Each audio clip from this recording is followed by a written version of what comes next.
като подпис на художник, от постичка в парка до джобче на Дубровник. Нереален като мечтите на затворник, с мазенцето в ръка от вторник чак до вторник.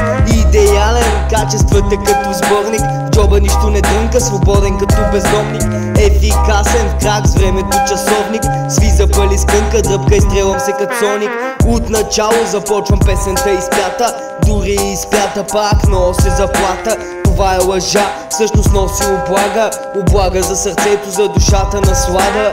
Мисъл богата, изчислени нивата, минавам от расе, в те виждам играта. Ориентирам се на сляпо, колко ти гъста да е мъглата. Нема ядове госа, ма домакина е прихванат от засада. Силните хора видели много неща, оцеляват дори да нямат и духа. Слабите вярвали всичко чуто лъжа и чакали някой да им осигури света.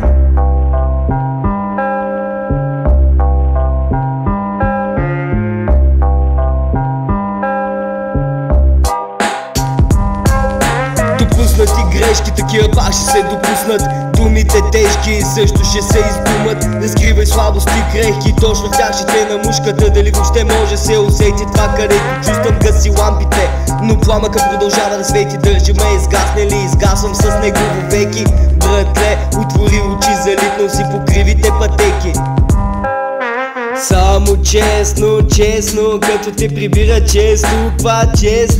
И ми е интересно, те без интерес, как мисля, че ще създадат нещо полезно. Вместо да се вместам днес, ще наблюдам през прозореца ми как тия всичките гноми се само избиват и то с кеф.